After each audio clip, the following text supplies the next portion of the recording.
is Sheffy from Coverager. Hi, this is Avi from Coverager.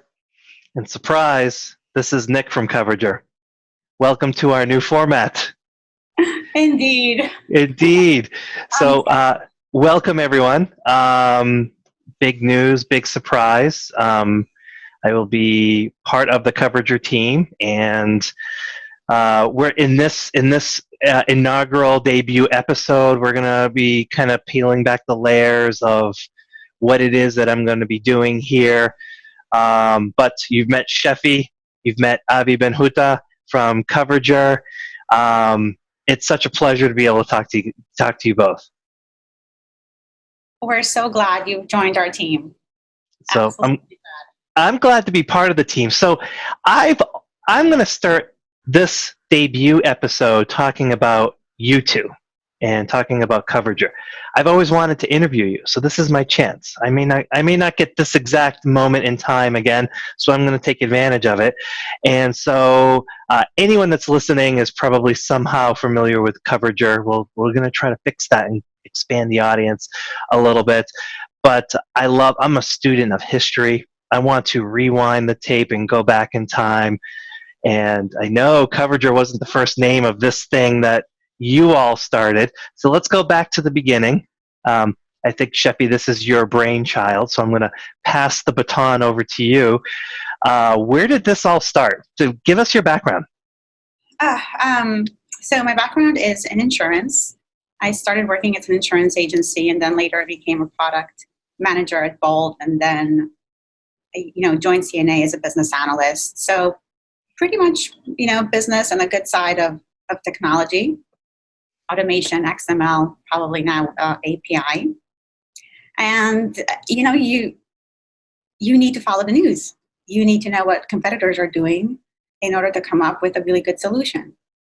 And so I felt like there was a gap in the market because at the time, I would go to Insurance Journal and Property Casualty 360 and TechCrunch, but different outlets, and there was no InsurTech back then. So it wasn't the great stories that we have now or the interesting stories that we have now, but it was just going to the competitor's website and, curating news.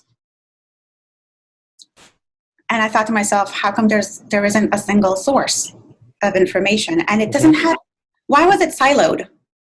Like, why was there a journal on claims and one for underwriting and, Insurance Journal, which is a little bit more broad, but there was no Coverager. So I created Coverager. But before I created Coverager, I didn't have that kind of vision. I basically had this, I'm a doer. And I don't have to know where I'm heading. I just need to know the next step I need to take, that I can take.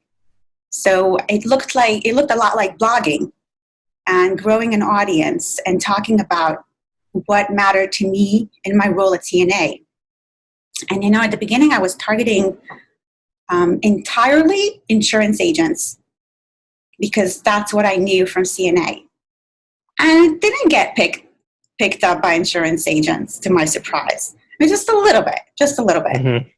It got picked up by consultants. And I thought, gosh, that's odd because they're the ones that's supposed to know it all. And, I learned. And, it was fun insurance stuff. It was IE Daily. It was INS Think Tank. It had all these iterations till Abby came in and, it was Coverager. But by the time Coverager was Coverager, we already had an audience. We knew what content the audience liked. We were better at creating stories and, no longer going to Insurance Journal for inspiration or Property Casualty 360. Can't remember the last time I visited Property Casualty 360, for instance. It was just, the market has moved and we moved along with it. And I think we were lucky because we were before everybody else. So, and blogging is how it all started. Yeah. So, Avi was sort of reminding you about, when it first got started, how you weren't sure if it was going to be successful. And could you tell the story of, because it's a daily email, and you don't know if this is making a difference in anyone's life. So can you tell the story of when you sort of knew, like, okay, there's something here? I'll take that. Okay. I tell the story better. It's more emotional. And for those of you listening, this is the dynamic. This is the exact dynamic that we want to try to replicate. The brother and the sister completely stepping all over each other. That's good stuff. So Avi, go ahead. In Israel, they don't stand in line. That's why. But so the story was, as Shafi said, she is a doer. She doesn't know what quit means, and she would wake up early to do the newsletter, and kept on doing it every day and every day. And she tried to tell me what she was doing, but I did not understand. I didn't understand what the point was or what exactly is going on. And at one point, I said to her, "Hey, if you don't know what's happening, take a break for a few weeks. Stop sending the email. If people email you back saying, 'Hey, what happened to my newsletter?' then you'll know you have something." And she took a break. It was a few weeks, I believe, maybe 2 weeks, and she did get emails, and she never stopped since.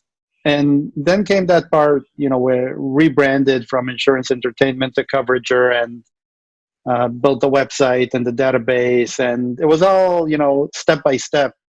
We didn't have a grand plan, and we still don't have a grand plan. We don't know what the future holds, but we see the opportunity, and we see the impact from helping readers be more aware of insurance and even get promotions. We have people getting promotions because of the knowledge they share with their bosses that comes from Coverager, which is awesome. And other things that the good stories, the bad stories, we really find that we want to be neutral. We do have an opinion, but we'll always be neutral and cover the truth. And whenever it is our opinion, then we'll say, okay, this is our opinion. And that's basically the beginning of Coverager. Yeah. So you pull no punches. That's one of the things I like. What is it that you say, Sheffy, every email? What's that line you say? Because it took you a long time to. Right. Yeah, say that. Repeat that. Oh my gosh, do I remember it? This is a really good email. It took a long time to write, but it's a short read. That's what makes it so good. Yeah, yeah. And before I even met you, there were folks that we would, I would share your emails with when they first came around, and I would overhear other people talking about your emails. Did you read in Coverager? Did you, i.e. went back in the day. So I'll let either of you kind of handle this today. Coverager. It's much more complex than the email, right? Yeah. So the email captures a lot of info, but why don't you share a cross section of all the different things that Coverager is juggling on a day-to-day basis? So I think it was the beginning of last year where we came with this news knowledge network, and we kind of call it the 3 pillars of Coverager, right? So news is the daily email, knowledge is the research component, which is something we always wanted to reach. Mm-hmm. You have to also change people's perception to move away from the daily email, the mindset of everything Coverager does is free, which was, how we started. And then there is a network, which is basically community of New York City events that we do, where we just invite folks either to our office, or we'll do, morning events or briefings on a certain topic. And there's just exchange of information. So I think that's where we landed. That's probably how we ended last year. And we have clients, we have readers, we have Coverager research members, and then we have community members and just people that learn about Coverager and come to see us, which is not always the same as hearing us. Yeah. And so Avi, you were the one that you and I were the ones that were coming up with this idea initially. And so, why video? Why audio? Why podcasts? Why is that necessary for Coverager to continue to evolve into 2020, 2021 in the future? So I remember the Seinfeld episode where George was very upset that he couldn't get a book in an audio format. And when he was finally able to get the book because he went to the library to say he's blind, the audio had his voice, and he really could not listen to the audio. But video, we've never done it before. Sheffy did her first video about pet insurance, a short video a few days ago. And I think it's something readers want. People said, "Oh, what about a podcast? What about video? What about this? What about that?" I like to say that I'm not photogenic. I don't know. I hope it's just but that's it's the lighting. It's the lighting, yeah. but we really want to open up Coverager. We understand that we have an opinion, and that's great. But others have an opinion, and there's no right or wrong. Only time will tell if we were right or wrong. And we want to get more people involved.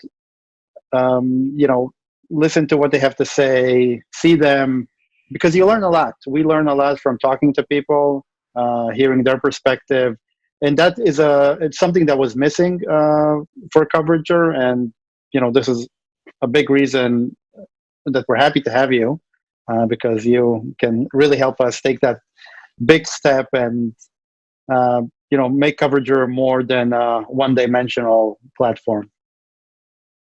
Can I talk about my vision? Of course. So I think we're in InsurTech 2.0, and with all of the warts that are existing. So the tech that has come in, it has matured. We're seeing companies that have started years ago who are now billion-dollar companies, and we're seeing this maturation of what's happening in the space. And my vision was to take what Coverager does, which is that the 3 pillars, and also to do that in a video format. So that go deeper and more intimate with the folks, rather than just the traditional interview. Go deeper into what is your business model? How, what are the risk factors? And try to pry in a little bit. I think it's healthy for the leaders of these tech companies. I think it's healthy for the leaders of the insurance industry. CEOs that some of the executives of some of these large insurance carriers. I think it's healthy to have them on the hot seat a little bit and have them defend, the status quo or not, or decisions that they made. And so Avi, I'm always like really pumped up when I think about the Lemonade article that you wrote. The amount of research that you did to dig in, just kind of dig into it. And guess what? You probably hurt some feelings, but at the end of the day, they know who you are. They don't hate you. They respect you for that. To me, I would like to do that in a video format. I would like to make it entertaining, but I think I want folks to walk away with the kind of the notion that if it's been recorded on Coverager, it has a level of value that's higher than the traditional podcast, the traditional videos.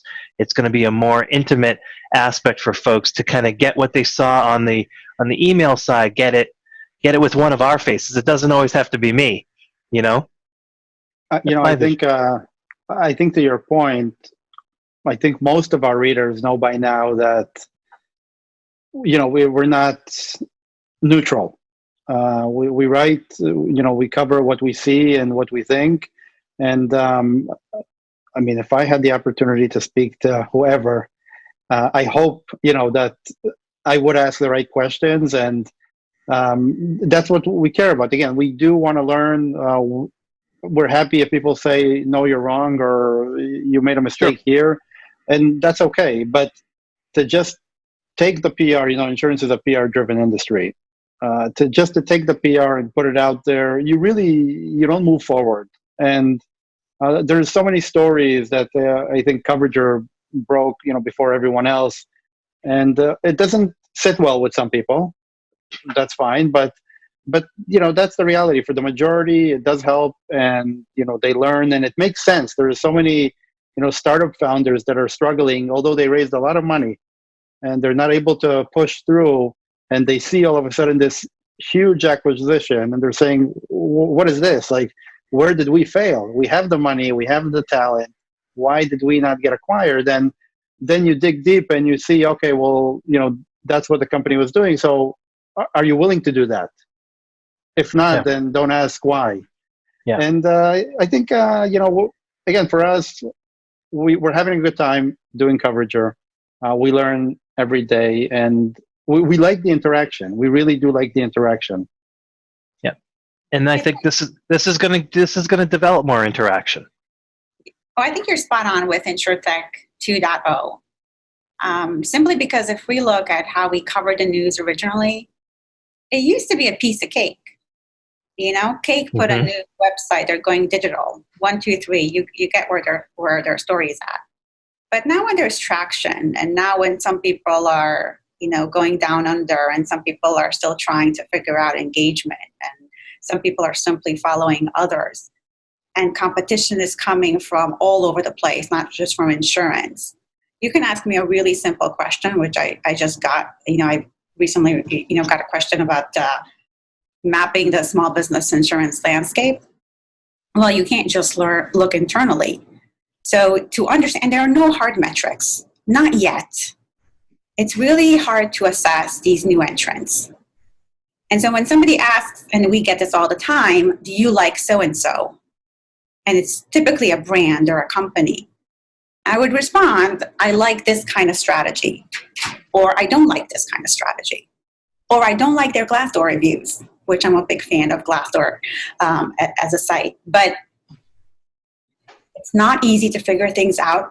You need to have a conversation, and this is what we're hoping to achieve with the video and audio, with having people come on, because people would come to our office and they would sit with us sometimes like an hour and a half, and time goes by.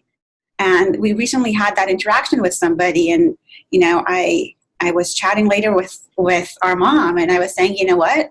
In a way, this is unfair, because here's someone that wasn't afraid to knock on our doors and take our time. How do I translate that to a broader audience? And, enough with the off the record. Hopefully people that come are brave enough to say this worked and this didn't work. Yeah. And forget the PR. And you know what? If insurance is broken, insurance media is broken. That PR driven, that when we ask people to contribute to a white paper, we get asked, how much does it cost? No, trust me, if there was a price attached, Coverager would tell you that up front. But, it just goes to show you how hard it is also for others to get the right answers and just good intel. Yeah. I would say anyone that knocks on your door, make sure you have recorder, your phone. You can do an interview right there, and I think that's very important for the audience that's listening to this now. This isn't going to be necessarily, like I said, the traditional podcast. We're truly thinking of the opportunity of, if Avi gets a moment where he has something to say or someone knocks on the door, he's going to record it, and we're going to get it up on video, and we want to interact with you, the audience, so that we can both learn together. I always think of like just now you're seeing so many strategic partnerships when it comes to insurance. You're seeing Lemonade go into pet insurance. Like, you're seeing branching off, and it's more complex, and it'd be really good to put that under a microscope, and just like you did, Sheffy, this past week with your video on pet insurance, and talk about here's why. And then you posted it up on Twitter, and I had an opinion, and some other people had an opinion, and we learned, like, oh yeah, you can sort of connect the dots. I'm really hoping that's what happens here. That's what it is. It's all about connecting the dots. Yeah. I mean, at the end of the day, a coverager will get you to your better partnership or better business opportunity. I mean, it started from a professional development. I mean, that's how it started. And how do we empower insurance professionals? And for everybody can read coverager. Everybody has access to Intel nowadays. So Yep. So this is how we're going to do it. So everyone that's listening, you'll be seeing more and more videos from us. We'll be doing it on a regular basis. And then we're going to sprinkle it in on an irregular basis where we're just going to drop in our thoughts, our insights, anyone that knocks on the door of Coverager. If I happen to be somewhere and I can get someone on video, we're going to get those and we're going to share those with you, and we're going to dig in, really scratch beneath the surface of what it is these folks are doing. And thank you for inviting me. I'm excited for the journey. We're happy to have you. A question that we were afraid to ask, and we're glad we asked you. And we have a lot of hopes, and we're so happy that you joined our team. We can't say the family. We can say family, like not literally, but you're part of the family. A figurative family, and just and I know our dietary habits overlap nicely, so this is going to be great. And probably the warm blood. Yes. Yeah, so. Definitely. So for everyone that's listening, stay tuned. Look at the email. We'll have, you won't be able to escape from the marketing that's going to come from these particular videos, but most importantly, subscribe, and most importantly, interact with us, challenge us, debate us. I love debate. I want someone to tell me I'm wrong and explain it to me, because my wife does it all the time, so I'm used to it. So, Sheffy, thank you again. Avi, thank you. For the audience, until next time, we'll sign off. This is the Coverager Podcast. Thank you. Bye-bye. Bye. And so, my fellow Americans, ask not what your country can do for you. Ask what you can do for your country.